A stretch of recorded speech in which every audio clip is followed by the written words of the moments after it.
Ah, ya. Bueno, la idea de la charla de hoy, como les comenté, era profundizar el tema del neoliberalismo que estábamos viendo en clase, pero en particular sobre cómo impactan esas políticas neoliberales en la región.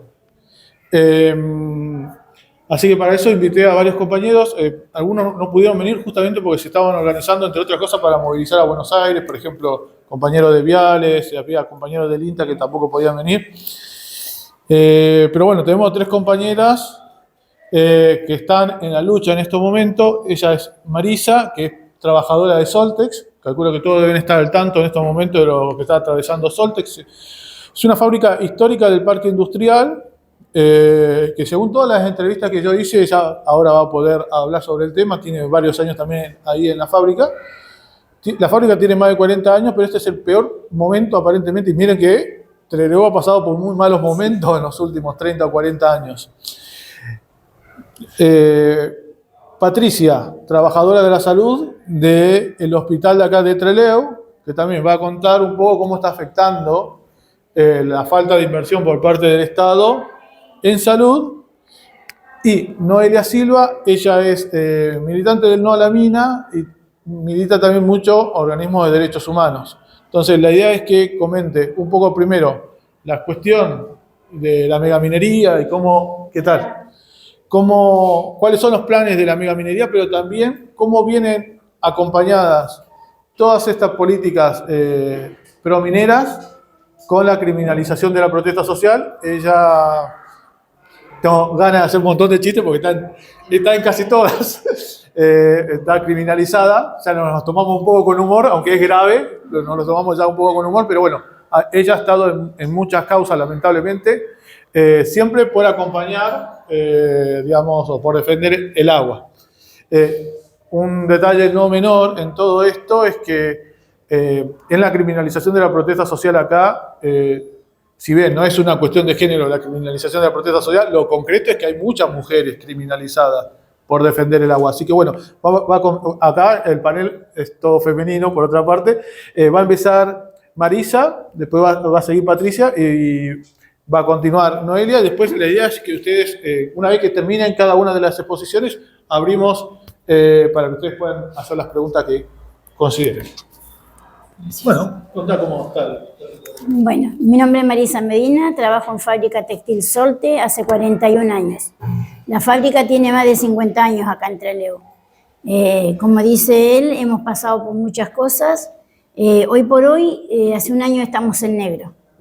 Hace 4 meses que no recibimos sueldo. El señor Sebastián Santiago, que es el dueño de la empresa, tomó la empresa hace 13 años y a partir de eso él no ha aportado a la FIP. Por lo tanto, al no aportar a la FIP, nosotros estamos en negro. Como dije, hace un año no estamos cobrando, hace 4 meses no recibimos nada.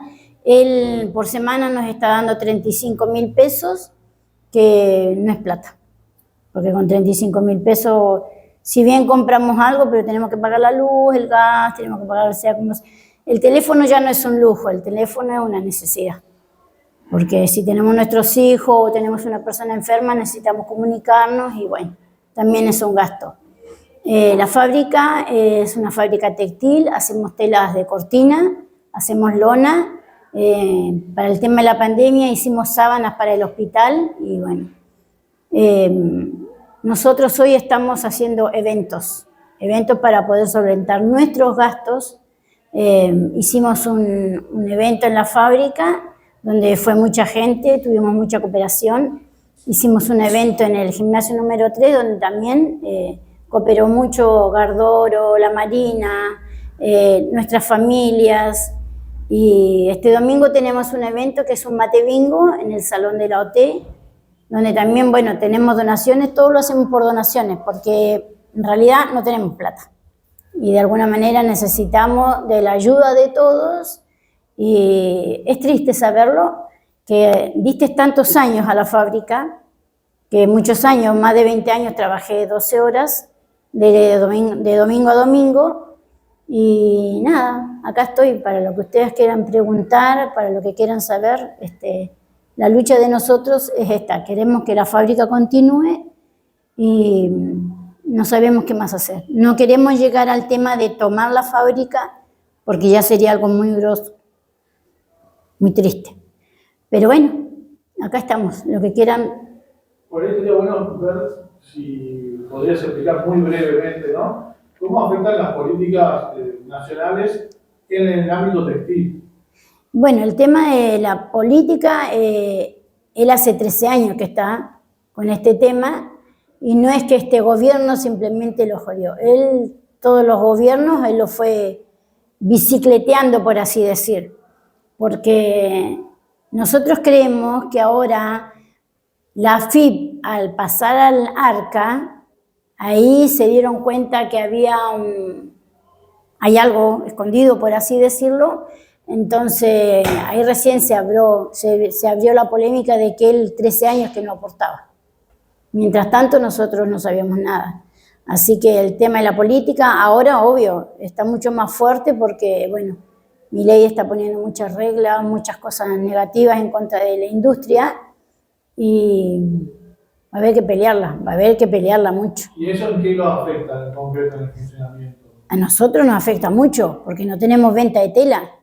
Nosotros confeccionamos tela y viene mucha tela de afuera y a nosotros no la podemos vender.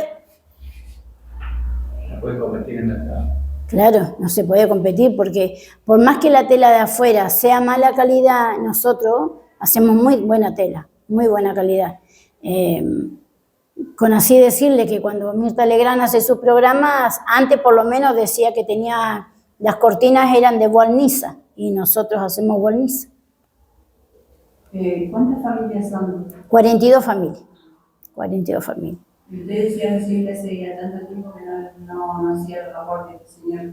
¿Ustedes todo este tiempo estuvieron trabajando en negro? Y hace un año que estamos en negro. Pero cuando el señor, cuando estaba la FIP. Claro, nosotros no sabíamos. No sabíamos porque nosotros hasta el día de hoy tenemos un recibo donde él nos descuenta jubilación, obra social, todo, pero nos dimos cuenta que no teníamos eso por el motivo de que un compañero fue a la obra social con su hijo. Y se encontró con que no había obra social y muchachos pasa esto y empezamos a ir y sí, no hay. Ahora vamos al hospital. Yo no me puedo quejar del hospital porque me atienden muy bien, pero el tema es, si a mí me están descontando una obra social, claro, 13 años que él me está descontando y no es justo. O sea, es como que él, bueno, en realidad él está viviendo con nuestra plata. Claro, porque hoy por hoy él nos está debiendo casi 4 meses de sueldo más el aguinaldo. Nosotros antes teníamos una bolsa de mercadería que traía, ponele, no, eran 10 litros de aceite, 4 kilos de arroz, 4 tallarines, hoy por hoy en plata es más o menos 700.000 pesos, más o menos en plata. Y nos quitó eso, nos quitó la ropa, nos quitó, a nosotros antes nos daban, cuando teníamos al señor Aldo Levis, que era el dueño de la empresa, nos daba para desayunar, sanguchito de, un día era mortadela con fiambre, otro día era dulce membrillo, todos los días había algo. Eso igual nos quitaron todo, no tenemos nada, todo. Ahora refrigerio sí, tenemos 20 minutos y bueno, pero tampoco ya no tenemos más 12 horas. Y hoy por hoy nosotros entramos a las 10 de la mañana hasta las 2 de la tarde, de las 2 de la tarde hasta las 6 de la tarde, no hacemos turno noche y tampoco hacemos 8 horas porque la fábrica no tiene gas, no se está produciendo nada, porque está parada porque no hay gas y al no haber gas no puede haber producción, no se hace la terminación de la tela. ¿Podrías brevemente comparar cómo era trabajar en los años 80? ¿Vos trabajabas? Yo entré el 4 del 84 a trabajar. Bueno, en el pleno esplendor del Parque Industrial. Sí, olvídate. ¿Podrías comparar esa época con la actual como para tener un panorama? Y no, yo cuando entré a trabajar había muchos colectivos, porque gente que vive por arriba iba al colectivo por arriba, y la gente que vivía por el barrio Sarmiento y todo eso, el colectivo de abajo.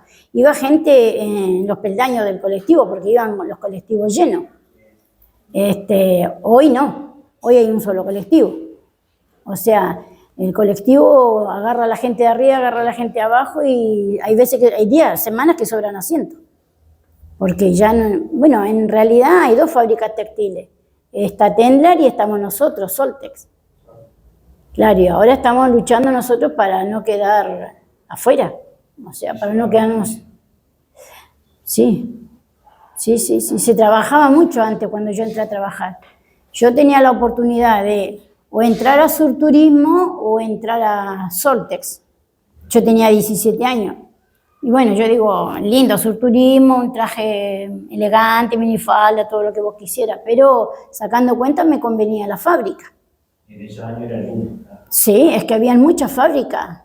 Estaba Tendlar, estaba Roma, estaba Supersil, Modecra, no, había fábrica tanto en el centro como acá arriba en el parque industrial. Y de a poquito se fueron cerrando, porque se fueron a San Juan o no sé dónde y quedamos nosotros 2 nada, porque lo de más que hay, bueno, está la barraca. Unilán es textil, pero es también barraca. Yo empecé a tratar con la promoción industrial. Sí, ¿cuándo Claro. empezó la crisis del parque industrial para vos? ¿En qué año aproximadamente? Y yo diría que más o menos en el 2001, por ahí. Ahí se agravó. Menem. Por ahí sí. Gobierno de Menem. Exacto. Sí, o sea, hacia finales de los 80. Cuando se vendió toda la industria nacional, o sea, las YPF, se privatizó todas las empresas y eso Claro, ahí ya estuvimos. para atrás. Y como última pregunta, ¿esta apertura de importaciones les está afectando a ustedes, la apertura de importaciones? Y sí, porque nosotros al no tener venta, con mayor razón la fábrica va... La decadencia. Claro, sí. Aparte no podés competir con la materia prima que viene de China. No. Nosotros, a la fábrica de nosotros llega tipo una pelusa o un algodón, por así decir, hecho una madeja grande, y nosotros eso lo pasamos por máquinas que hacemos el hilado lo teñimos y ahí hacemos la tela y ahí terminamos. La tela sale perfecta lista para venderla. Sí. Es hermosa la tela. Bien, bueno. Muchas gracias por la oportunidad. Gracias. Buenas tardes, yo soy Patricia Harris, trabajo en el hospital hace 24 años. Soy trabajadora y además soy militante en el sindicato, soy de ATE. Sabemos hoy en día que ATE no está como años atrás, pero bueno, yo soy militante activa, trabajo siempre, nunca trabajé fuera del hospital, o como decir, nunca estuve liberada, siempre trabajé dentro siendo delegada. Hoy en día formo parte de la conducción provincia, pero formo parte porque en su momento estaba todo bien y ya no está todo bien, pero bueno, no es ni un cargo, soy una simple vocal, pero con eso yo tengo fueros sindicales y trabajo dentro del hospital, ya sea para defender a mis compañeros en diferentes situaciones laborales. También soy paritaria por salud, voy a la mesa de negociaciones. Hoy en día, bueno, me pasó ayer fue o antes de ayer, no recuerdo bien, estoy media ya con tanto trabajo. Me echaron de la mesa porque yo voy en la mesa y me siento a defender a los compañeros y los demás no todos no, pero van a aceptar lo que el gobierno dice, a firmar, y yo no. Yo me planto y no, yo pido y no, o sea, no estoy de acuerdo. La situación, con lo que venimos acá, el tema, cómo afecta el neoliberalismo en salud, en el sistema de salud. Bueno, afecta en todos los sistemas, pero en el sistema de salud terriblemente. Yo recuerdo cuando yo entré en el año 2002, yo entré a trabajar por un plan trabajar. En aquellos tiempos fue, después del 2001 quedó todo el desastre, sí. Después del gobierno de la Rúa. Y bueno, yo entré con un plan trabajar. Me habían dado un plan trabajar y estaba trabajando ni trabajando, tenía que ir a cumplir las 4 horas, era una planera, como dicen, pero no todos los planeros somos iguales. Yo iba a cumplir las 4 horas a la asociación vecinal del barrio Constitución y me tenía que quedar ahí sentada, tomábamos unos mates, llevábamos una factura y pasábamos las 4 horas y me iba a mi casa. Yo digo, ¿qué hago acá? Estoy perdiendo el tiempo. ¿qué puedo hacer? Averigüé, uno averigua. Dice, no, te podés ir a pedir para hacer una contraprestación en algún lugar y te pagan el plan y trabajás en algún lugar. Me vine a la oficina de empleo y me enteré que en el hospital necesitaban gente. Faltaba un montón de gente, en ese tiempo estaba en crisis todo. Era más o menos parecidísimo, casi igual. Yo diría que ahora es peor lo que está pasando ahora, nada más que la gente tiene otra cabeza.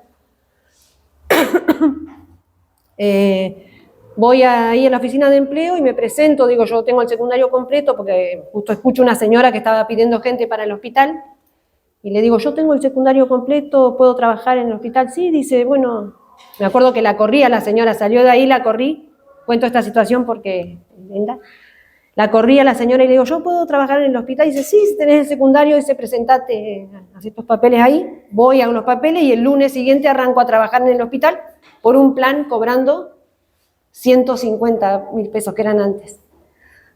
Perdón, ando con la garganta re mal. Bueno, empiezo a trabajar, con el plan estuve 3 años. Después estuve contratada hasta que llegó el gobierno de Néstor Kirchner y empezamos con el tema de los convenios colectivos, se podía ya pedir convenios colectivos de trabajo, de hecho yo empecé a salir a la calle, ahí fue donde yo me meto en ATE, cuando ATE era otra cosa, cuando Guillermo Quiroga era otra cosa, cuando necesitaba de los trabajadores y nos usó para salir él. Hacíamos asamblea en el hospital, hacíamos movilizaciones, yo me enamoré de ATE, como quien dice, defiendo ATE, voy a ser de ATE hasta el día que me muera porque amo el trabajo sindical. Empezamos la lucha, se armó algo grande en toda la provincia, con todos los trabajadores, se levantaron todos los hospitales, con ATE al frente, hicimos una lucha histórica, que la deben recordar todos, fue en el año 2012. Logramos un convenio colectivo de trabajo ejemplar, en ese tiempo no teníamos nada, estábamos con la carrera sanitaria, que cuando se implementó el convenio nos cambió muchísimo el sueldo porque empezamos a tener derechos que no teníamos, a reconocernos cosas que no nos reconocían de otra forma.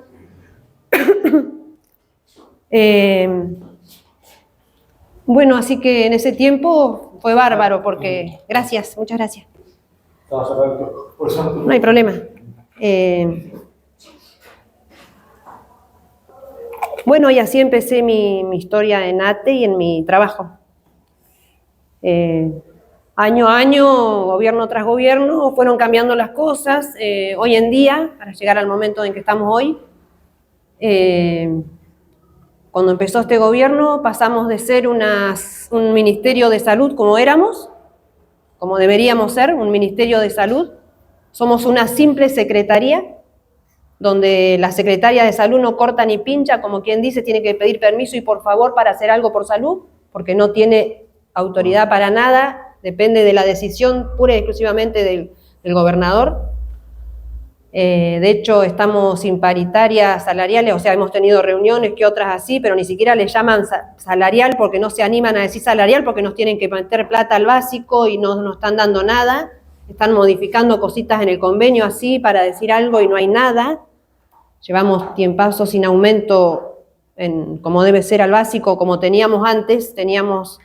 Antes veníamos con paritarias, si bien no estábamos, porque maravillosamente no hemos estado nunca, pero por lo menos teníamos paritarias cada 3 meses, había derecho por convenio colectivo y por ley de paritarias, cada 3 meses nos sentábamos en la mesa a negociar un aumento que iba para todos. Hoy en día ya no existe eso, no hay paritarias como debe ser. El gobierno atiende cuando quiere y como quiere y a quien quiere, arregla con los sindicatos que quiere y que le son obedientes. Bueno, y así estamos. El hospital se encuentra totalmente devastado, hay falta de personal, falta de insumos, falta de todo, no tenemos nada. De hecho, hace poquito yo hice un video que lo tuve que poner en las redes para que se muestre la situación, porque la gente tiene miedo de salir, porque ha habido despidos, hicieron un censo, este gobierno hizo un censo, y algunas personas, no me ha tocado alguien cercano, pero he escuchado y sé que hay gente que la han despedido sin causa y sin motivo, y no hay derecho a nada porque te despiden por un decreto y si te he visto no me acuerdo. No te importa si tenés hijos, si sos discapacitado, si lo que sea, no le importa, a este gobierno no le importa nada. No tenés derecho a reclamar, incluso se habló hasta de que nos van a sacar la indemnización por el trabajo, la reforma laboral, o sea, de aumentarnos la edad jubilatoria. Yo tengo compañeras que son grandes y están con miedo a ver que están por jubilarse y están, me quiero ya ver qué pasa porque está el gobierno amenazando con que va a aumentar la edad jubilatoria. Nosotros en el hospital, yo lo veo a diario, nos jubilamos, veo compañeros que se jubilan, nos jubilamos las mujeres a los 58, los hombres a los 60, si no recuerdo mal, 62, perdón. Ya es una edad, ya es grande, ya la gente, el trabajo en salud, si bien uno dice no es un esfuerzo físico, pero es cansador, es un agotamiento mental y es algo que lleva los trabajadores, yo los veo a mis compañeros jubilados, salen y a los meses ya los ves en el médico, están enfermos o terminan con problemas de los huesos, la cabeza, muchos problemas. Es difícil, complicaciones, cáncer, porque el cáncer ya sabíamos que viene por otros motivos, es complicado, ¿no? Así que bueno, la situación es difícil, yo les comentaba hace poquito, para hacer visible, porque la gente, como les contaba, tiene miedo, nosotros convocamos desde ATE a una asamblea y como desde ATE está prendido con el gobierno, los trabajadores tienen miedo, si nos pasa algo, si nos intentan descontar, si nos amenazan, ¿qué hacemos? ¿Quién nos va a defender? Claro, el secretario general se acomodó en ceros, cobrando 9 millones o más, no asiste a nada, NATE no está, ya sabemos que encima está procesado porque afanó toda la plata, tema aparte. Entonces la gente tiene miedo a salir a una asamblea, una porque hay miedo, otra porque nosotros estamos trabajando, yo trabajo de mañana y de tarde, yo ahora me retiré porque vine acá un ratito y me tengo que volver a trabajar un rato más al hospital, no nos alcanza. Tenemos que trabajar las 6 horas, más 6 horas más. Hay compañeras que trabajan de noche, fines de semana, para hacer la diferencia de sueldo porque no nos alcanza realmente. ¿Cuál es el sueldo en salud, digamos, promedio? Un sueldo básico, el más alto, no llega a los 800.000 pesos. O sea que si Un básico, eso es el básico. Después, ahí sumamos los adicionales, cosas, pero ese es el básico. O sea que si no... Un trabajador que entra así de la categoría más baja ganaría de bolsillo como mucho 1.100.000, 1.200.000, como mucho. Con 8 horas de laburo. Nosotros tenemos 6 horas. 6 horas. O sea Sí. que todos, digamos, casi todos necesariamente hacen horas extras, digamos. Todos, desde el último de la categoría más baja hasta los médicos que se pasan 24 horas dentro del hospital. Nosotros tenemos sistema de horas pasivas, horas extras y tenemos horas guardia. ¿Y cuál es la diferencia entre ambas? Los valores, según tu lugar que de trabajo, si sos mucama, si sos administrativo, si sos técnico, si sos médico, son diferentes valores de horas guardia. Pero el trabajo es más o menos el mismo, digamos. Si vas a hacer pasiva, activa, en tu caso. No tomo mate, gracias. No, yo en mi caso que soy administrativa no tengo sistema de horas pasivas. En mi sector, yo soy secretaria en terapia intensiva. Ahí hago horas guardias que trabajo a la tarde, continúo trabajando y eso se me paga como horas guardia. Bien. Claro. O sea, ¿y vos cuánto laburás por día entonces? Y yo estoy trabajando 6 horas a la mañana y 6 horas a la tarde. 2. Sí. Las tardes son extras, ¿no? La hora extra, en nuestro caso, en los administrativos, la hora extra y la hora guardia tiene el mismo valor. La única diferencia es que la hora guardia, por eso nos ponen como hora guardia, porque la hora guardia la cobramos al mes siguiente. La hora extra se cobra mes vencido, se cobraría al otro mes. Y entonces la situación del trabajador promedio de salud es de 12 horas diarias de trabajo. Sí, 12 y más también. 12 horas y más y sin francos. Las mucamas que tienen un sistema de franco móvil, que es trabajar 5 días, 2 francos, 3 días. Optan por trabajar sus francos porque es la única manera que tienen de llevar algo más a su En familia. términos generales, digamos, el trabajador de la salud está agotadísimo durante toda la semana. Estamos agotadísimos, lo que yo decía, no participan de asamblea, una por el miedo, otra porque tienen que trabajar y si no hacen esa guardia no es que vos te retirás en tu jornada laboral, te estás retirando de la guardia, de no podés estar. Entonces, bueno, no hay manera. Yo les contaba que hace poquito hice un reclamo por el lavadero, un sector donde había riesgo de prenderse fuego el hospital, porque lo vimos en un video que yo publiqué por todos lados, que Había una máquina que largaba una llamarada hasta el techo y la gente estaba trabajando así. Trabajadoras, donde hay trabajadoras, 3 trabajadoras de planta y, 4 trabajadoras de planta y 2 precarizadas que son contratadas, ganan muchísimo menos que el personal de planta, incluso, y el mismo trabajo, exactamente. La ley por constitución dice, a igual tarea, igual remuneración. No se estaría cumpliendo. Bueno, igualmente eso pasa ahora, pasaba años atrás igual, siempre entró gente al hospital de manera, incluso yo entré precarizadamente, es una forma que tiene el gobierno de los gobiernos, pero hoy en día, por lo menos antes, uno entraba, ¿sí? Estabas un tiempo así, tenías la posibilidad de pelear un pase a planta, un ingreso, porque había otro sistema. Hoy en día no está eso. Entonces, bueno, lo del lavadero lo hicimos visible, que se vea, que lo vio toda la comunidad en la situación que estaba, que era peligro de vida, porque no era que había algo roto, era que estaba por prender fuego, las compañeras trabajaban en condiciones deplorables, con un solo lavarropa funcionando que hacía chispa. Así que ahora lo cerraron y lo están arreglando de vuelta, lo están arreglando. Vamos a ver cómo lo arreglan, ¿no? Hay que esperar. Sigue igual. Sigue todo igual. Así que bueno, la situación es esa, no hay...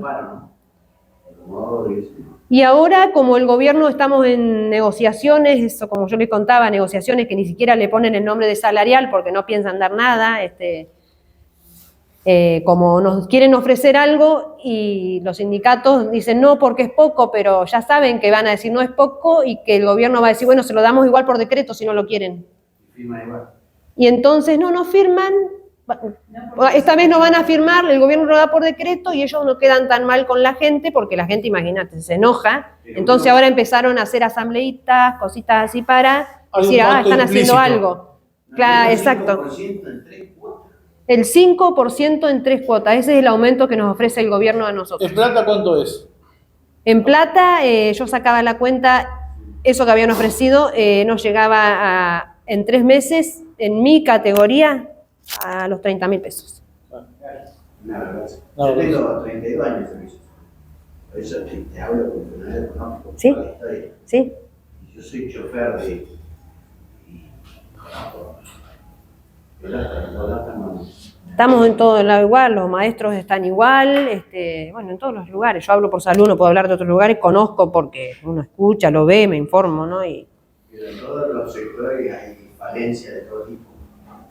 ¿Y qué pasa? Es como yo digo, los trabajadores, en salud es difícil porque uno trabaja con el dolor, ¿no? Y vos decís, ¿qué haces? Y no podés hacer paro. No podés, o sea, un paro en salud es una mentira, o sea, pueden parar, ¿quiénes? Algunos. Siempre la urgencia tiene que estar, tiene que haber ambulancia, tiene que haber, o sea, los choferes, tiene que haber ambulancia, tiene que estar enfermeros de guardia, la internación sigue, el laboratorio sigue, rayos sigue, todo sigue, porque la vida, o sea, no puede esperar. No hay nada, entonces el gobierno con eso abusa. Nosotros la pandemia trabajamos sin vacaciones, porque había compañeros que tenían problemas de salud y se tuvieron que estar ese tiempo con el decreto que había sin trabajar y el resto trabajamos sin licencias. Y éramos los héroes, nos aplaudían todo, pero en plata, nada. ¿No se come con la vocación? No se come con el aplauso, ni con la vocación, ni nada. Necesitamos plata. Así que bueno, yo dispuesta siempre, pero bueno, si la gente no acompaña, ya sea por miedo, porque tiene que trabajar, yo soy una convencida de que el que no llora no mama, el gobierno abusa de la situación, abusa del miedo, abusa del cansancio de la gente, y así estamos, compañeros. Digo compañeros porque, bueno, somos todos trabajadores, ¿no? Pero estudiantes. Y bueno, a lo que quieran preguntarme, acá estoy. Muchas gracias. Muchas gracias. Se incorporó alguien más a la mesa. Ella es Miriam.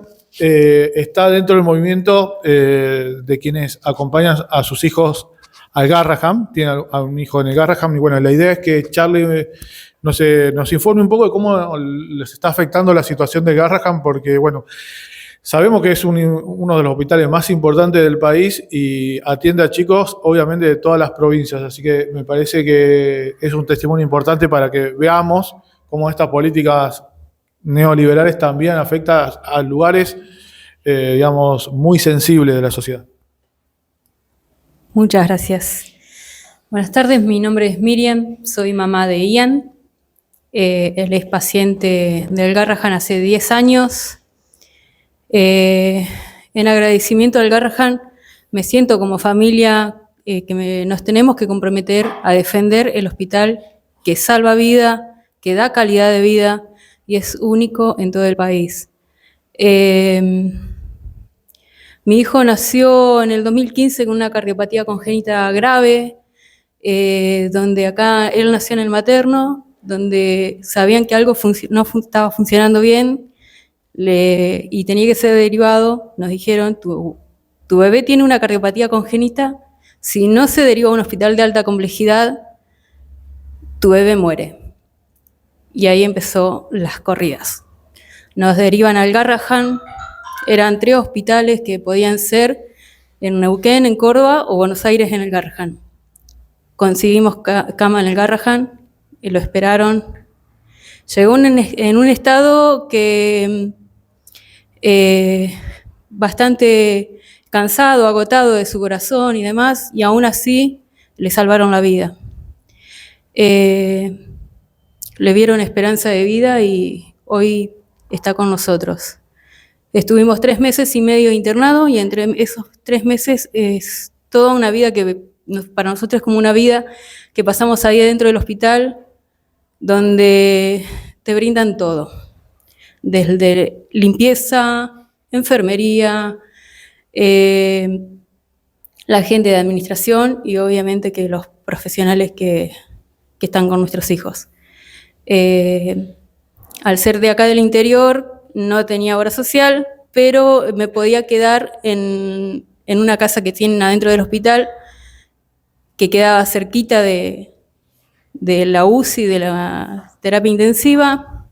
Mi pareja podía quedar uno solo en el hospital. Mi pareja le consiguen en un hotel cerca del hospital. Él temprano a la mañana llegaba, última hora, que era alrededor de las 10, se iba al hotel y al otro día sí, 3 meses y medio estuvimos.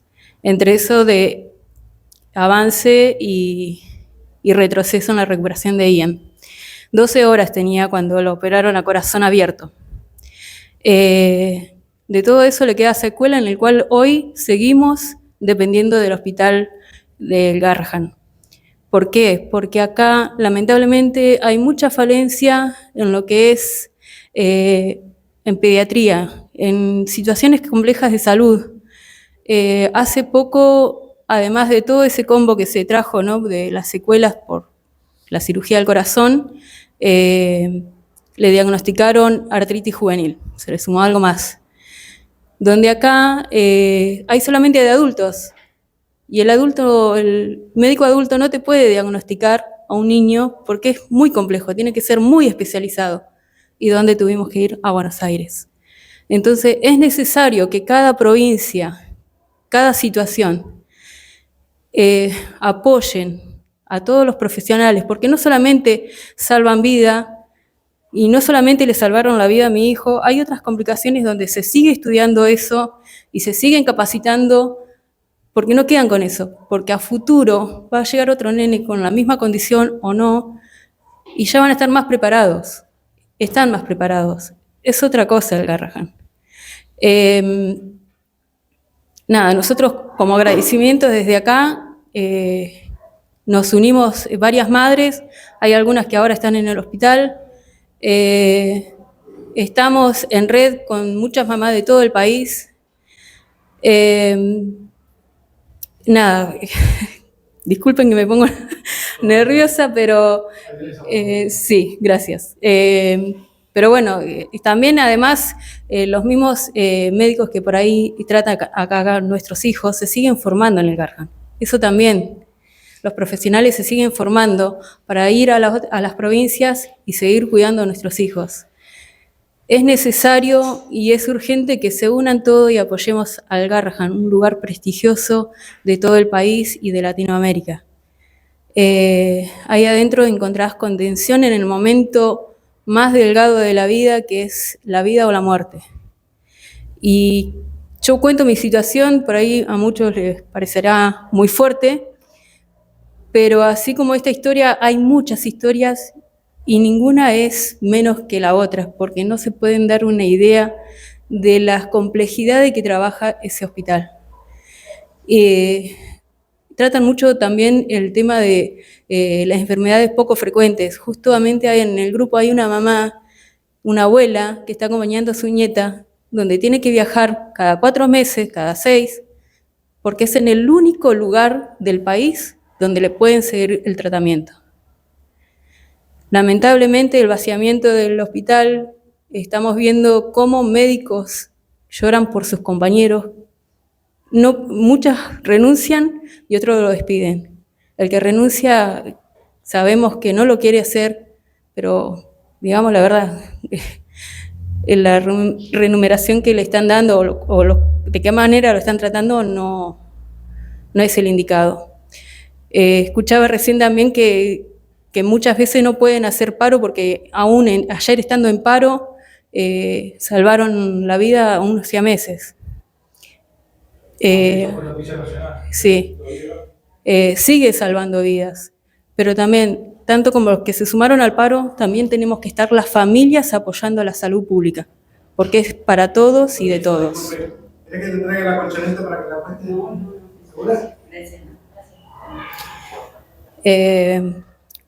Cualquier pregunta que quieran hacer. Así como muy brevemente, ¿en qué consiste la crisis del Garrahan? ¿Qué es lo que está ocurriendo en el Garrahan? En el Garrahan hay, lo quieren vaciar, quieren como minimizar la situación que se trata, ¿no? De todo lo que hablé recién, un mínimo, becar a los residentes, que es una precarización de lo que están haciendo, porque quieren que trabajen sin obra social, con más horas, y no están trabajando con cualquier cosa, sino con vidas y vidas pequeñas, y es el futuro de todos.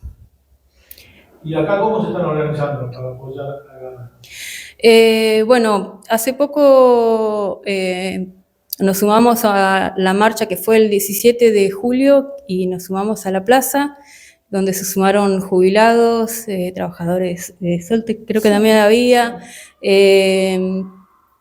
Por ahora así, y se vienen unas actividades más a futuro. Estamos viendo para hacer algún mural o alguna otra actividad donde se pueda sumar, porque sabemos que acá en la zona hay muchas familias que se atienden en el Garrahan. Y no solamente que se atiendan, sino que también decimos que no te toque tener que atravesar entre la vida y la muerte para defender un hospital.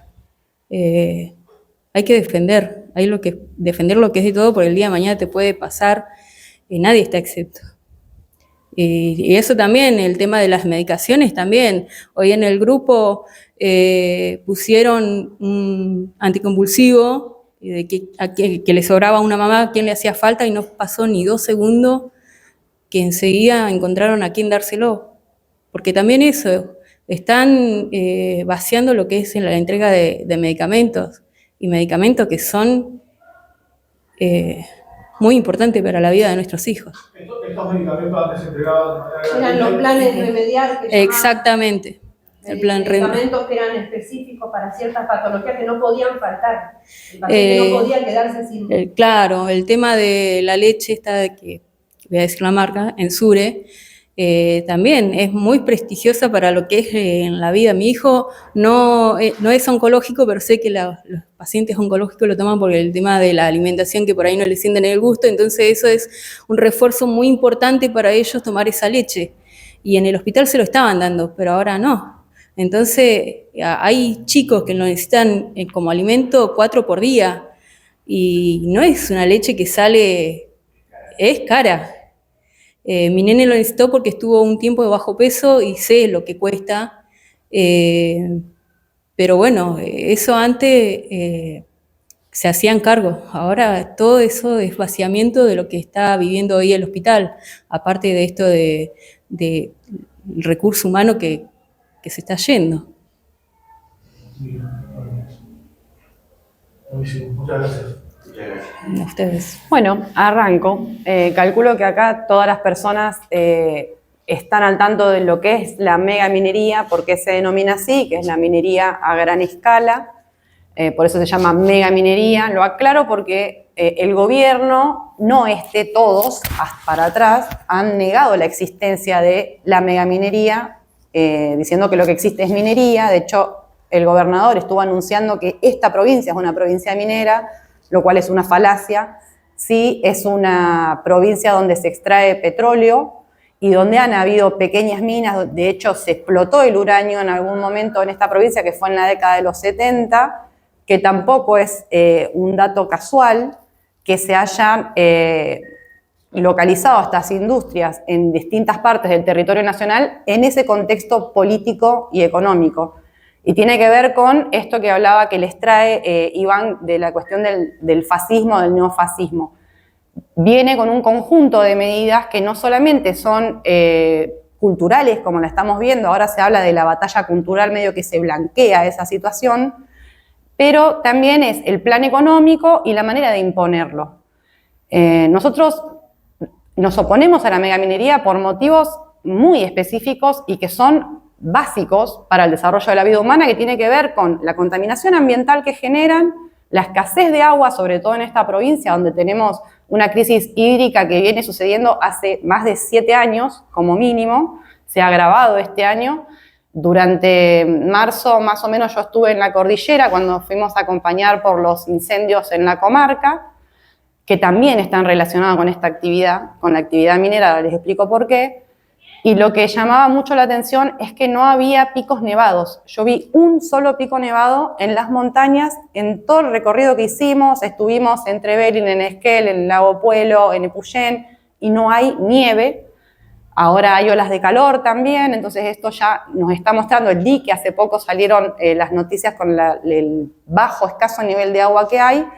Y además, la provincia, el año pasado, en el mes de abril, firmó un convenio a través del CFI, que es una unidad de control fiscal nacional, donde se hacen negocios y convenios, y en ese negocio se arregló entregar la gestión del uso del agua de la provincia, del recurso hídrico. Esto quiere decir no solo el agua del río, sino los lagos, acuíferos subterráneos, el mar, lagunas y todo lo que se presente como recurso hídrico, valga la redundancia, a manos de Mekorot. Mekorot es una empresa estatal del Estado de Israel. Todos sabemos lo que está pasando con Palestina, lo que está haciendo el Estado de Israel con Palestina, que es la colonización del territorio y el aniquilamiento de la población, pero el detalle que nunca se cuenta es que el sometimiento de esa comunidad ocurre a través justamente del apartheid del agua. Apartheid quiere decir cuando vos, en sencillos términos, ¿no? Acorralás a una comunidad y la instás a tener que abandonar el territorio o a morir por las necesidades. Lo que hicieron fue justamente, al tener la gestión del agua, retirarles el acceso al agua, destruir las obras que tenían para el acceso al agua y después empezar a cobrársela o a entregárselas a determinadas personas en determinados sectores y en otros no. Esto lo remarco porque es sumamente importante, que vino de la mano del gobierno anterior. Entraron estos convenios en algunas provincias. En esta provincia entró el año pasado, ya con el gobierno de Ignacio Torres y de Milei a la cabeza en Nación, y son 14 las provincias que tienen la gestión del agua en manos de esta empresa. Por otro lado, también vimos que con este gobierno de Milei se aprobó el RIGI. No sé si están al tanto de lo que es un régimen de incentivo a las grandes inversiones, se llama así, pero lejos de ser una carnada, digamos, para generar trabajo real en el país, lo que es una carta blanca a las empresas extractivistas para que puedan venir a saquear, contaminar y demás, no solamente sin tener consecuencias judiciales y legales por lo que hacen, sino teniendo altos beneficios impositivos. Y esto no está desconectado de todo lo que venimos hablando.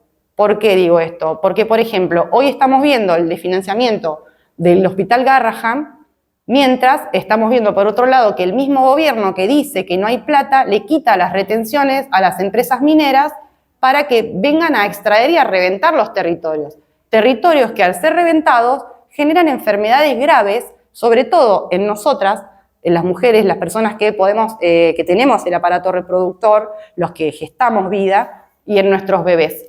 Entonces, está todo sumamente conectado. La lucha contra el extractivismo es algo que tiene que ser transversal a la sociedad porque nos involucra a todos. Los tipos de explotaciones que se hacen son contaminantes no solo para el ambiente, sino para el territorio, para la biodiversidad que hay en el lugar. Y acá no sobra nadie, y no sobra ninguna especie, y no sobra ninguna planta, y no sobra ni una gota de agua. Todo lo que tenemos es para nuestra vida, y eso es lo que está en riesgo. Y a medida de que ellos vienen avanzando con determinados proyectos económicos, lo que terminan haciendo es envenenar a una población a la que después ni siquiera le van a garantizar el acceso a la salud. Y mucho menos un acceso a la salud de calidad, porque es lo que estamos viendo, esto que se está haciendo de destrozar los hospitales, la educación, el Garrahan concretamente, tiene que ver con una finalidad de erradicación de la población. Suena horrible o hasta puede sonar conspiranoico, que es algo que... Los jubilados que quieren que se mueran. Exacto, las personas que no terminan siendo productivas generan un gasto al Estado, entonces hay que eliminarlo o por lo menos marginarlo lo suficiente. Nos golpearon en la calle el otro día. Exacto. Bueno, en este momento lo que estamos viendo es el avance de la extracción de uranio. No sé si están al tanto de que YPF está en un conflicto judicial en Estados Unidos, donde ya una jueza libró una orden para que YPF sea entregado a fondos buitre de Estados Unidos, lo que implicaría que deje de ser estatal. Por lo tanto, ahí perderíamos la excusa de que esa empresa es la que genera fondos para sostener el Estado y demás, porque la están rifando, y en ese momento en el que se está haciendo esta transferencia o que se intenta, es que se crea YPF Nuclear. YPF Nuclear viene con la idea de generar explotación de uranio en 18 minas en todo el país, de las cuales 7 están en Chubut, y están todas localizadas en territorios que no son superiores las distancias a 30, 40 kilómetros del río Chubut. No solo que no están tan alejadas del río Chubut, sino que además la forma en la que ellos pretenden explotarla también es engañosa. Hace pocos días escuchamos a Ignacio Torres diciendo de que se iba a hacer una extracción de una manera innovadora, que es la lixiviación in situ, se llama así. La lixiviación in situ es un proceso de extracción donde mediante tubos y pozos de mucha profundidad se ingresa ácido sulfúrico, que es tóxico, y lo que hace eso es entrar por las filtraciones, manejarse, o sea, moverse hacia otras cámaras donde hay uranio. Eso con el ácido sulfúrico reacciona, después eso se extrae y de ahí arriba, ya en la superficie, se separa el uranio de los químicos de la roca y de otros materiales que hay. Entre paréntesis, declaran la extracción de uranio, pero cuando hacen este tipo de explotación, además se llevan otros materiales que no declaran, lo cual también constituye un robo, además de la contaminación. Ahora, en ese proceso de lixiviación también se desprende un gas que se llama gas radón, que es un gas radioactivo que entra por los pulmones, es la segunda causa de muerte de cáncer de pulmón a nivel mundial, se desprende en el aire y llega en 2 horas desde la cordillera hasta acá con un viento de 16 kilómetros por hora. Y estamos hablando de que estamos teniendo nosotros jornadas de viento de más de 70 kilómetros. Entonces, ni siquiera que ellos nos quieran garantizar que se va a hacer en un sector en especial, nos deja a nosotros la tranquilidad de que esa contaminación no nos va a llegar.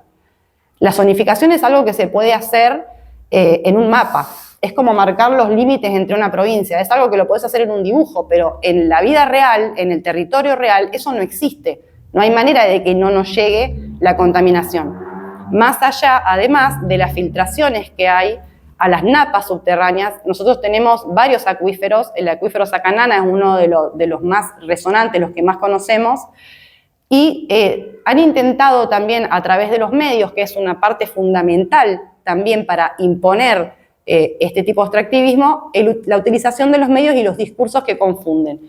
Y una de las cosas que ellos dicen es que el agua del acuífero Sacanana no es apta para consumo humano. No hay ningún agua que sea apta para consumo humano sin un tratamiento, salvo que estés en la naciente del río específicamente, y aún así a esa agua le van a faltar algunas cosas que nosotros debemos adquirir para poder tomar un agua sana. Entonces, es una falencia, es una reserva de agua donde podríamos vivir durante 30 años en esta provincia y la están entregando a la extracción minera, inyectándole químicos para sacar uranio con fines específicos, porque eso también hay que decirlo. No es solamente la contaminación y la devastación que van a hacer en este lugar, es para qué quieren el uranio, quiénes quieren el uranio y para qué lo van a usar. Hay dos cosas fundamentales. Siempre nos dicen que el uranio nos ayuda porque con el uranio se pueden hacer los aparatos para que después nos diagnostiquen enfermedades que extrayendo el uranio nos instalaron en principio. Exacto.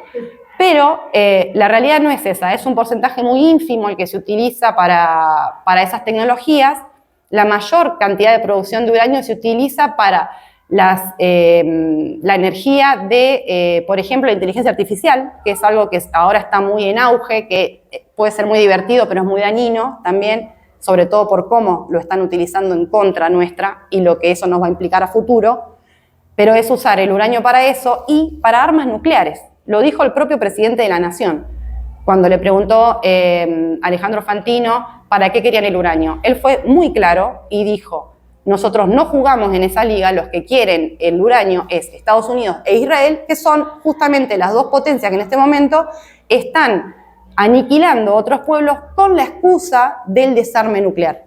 Mientras tanto ellos consumen el uranio de otros territorios que quedan sacrificados.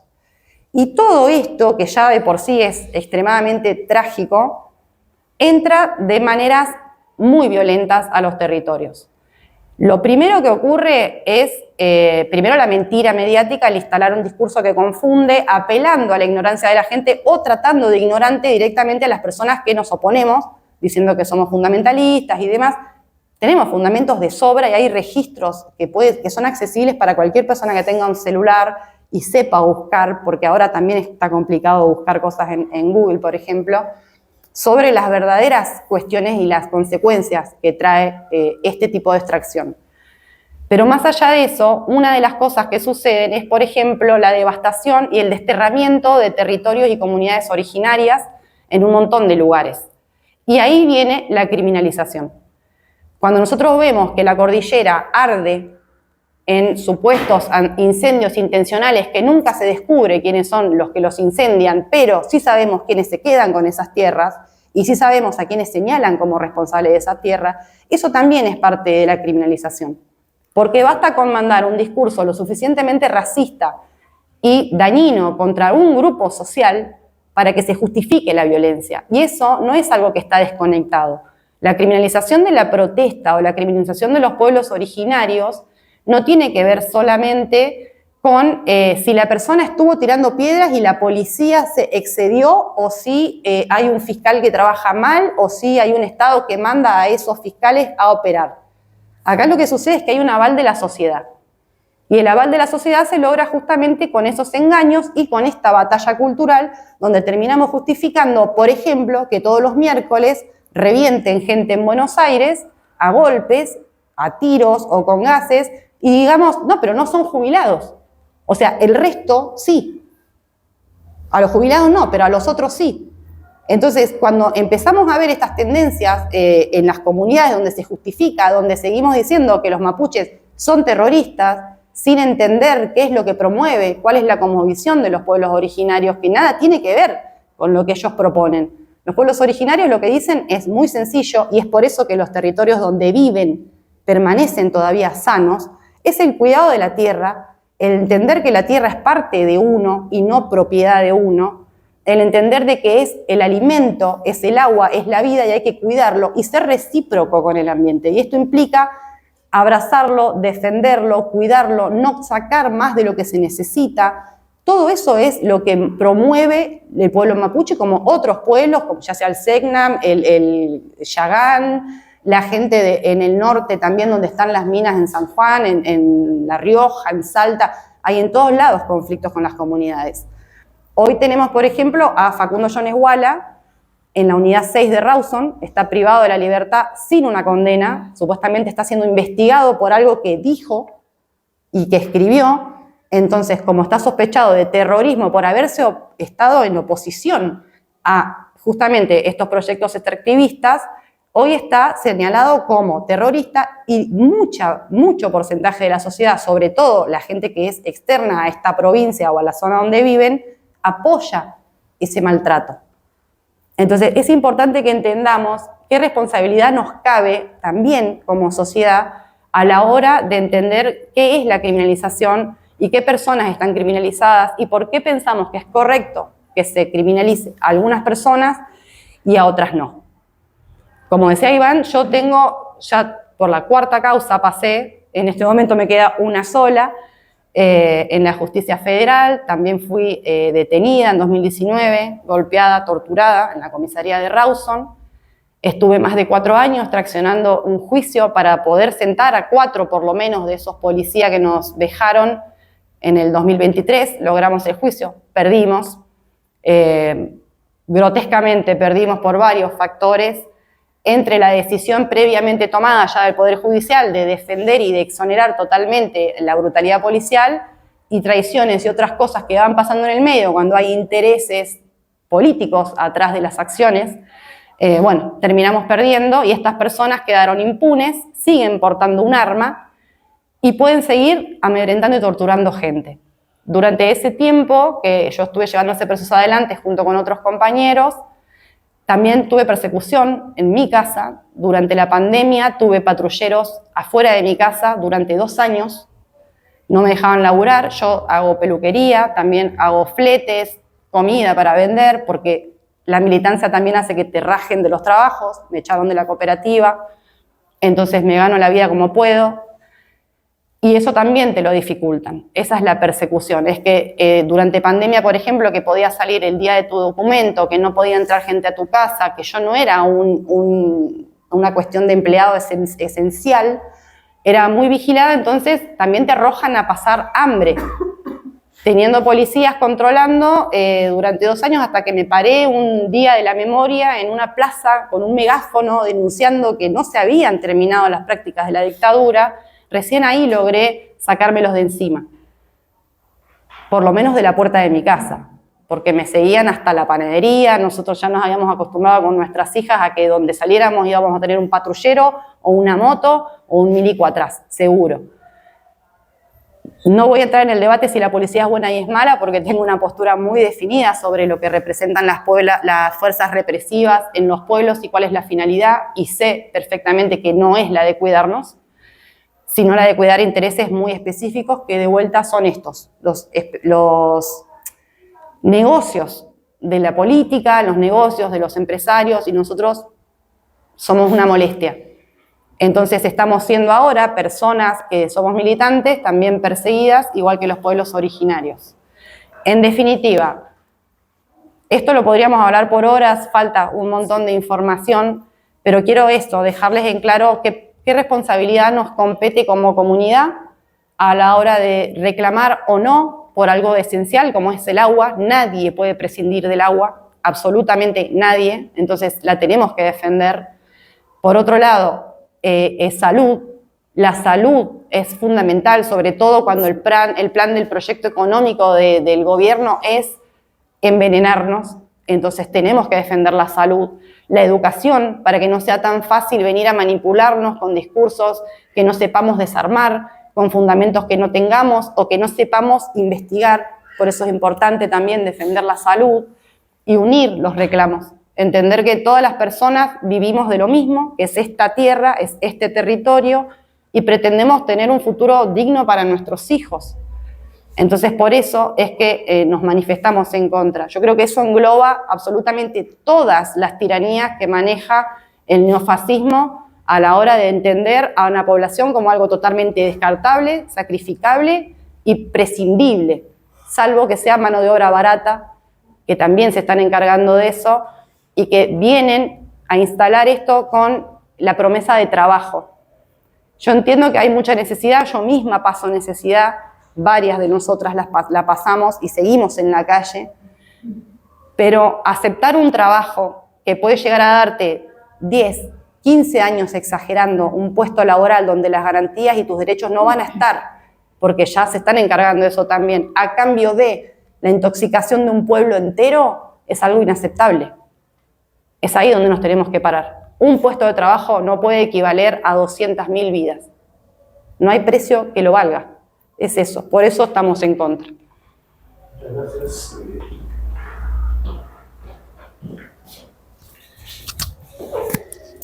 Bueno, como para ir cerrando ya, no sé si tienen alguna pregunta para hacer. Comentar una cosa que por ahí lo tocó por arriba Noelia, pero que también es importante tenerlo presente, que es cuando te criminalizan, apareces en todos los medios de comunicación, ¿no? Te estigmatizan, etcétera, etcétera, por todos los medios.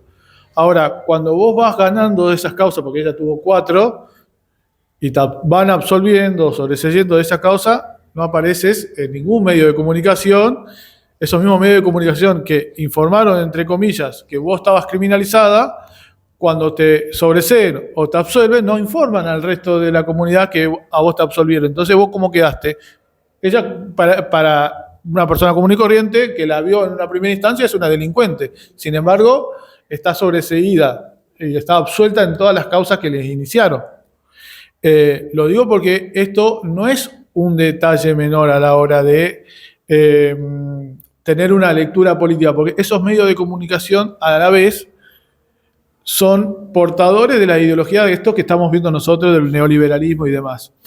Quieren implantar la megaminería, pero la quieren implantar, antes de implantarla están generando las condiciones. ¿Cuáles son las condiciones? Primero la criminalización de la protesta, obviamente, pero sobre todo toda una contrarreforma estructural, laboral y previsional para facilitar los negocios de las mineras que ya de por sí, si se llegasen a instalar, las mineras pagan simplemente un 3% de regalía petrolera, es decir, de 100 que producen, dejan 3 para la provincia, pero en muchos casos ya ni siquiera es el 3%, hay veces que es el 1,5%, e incluso en algunos lugares se le termina pagando a las mineras.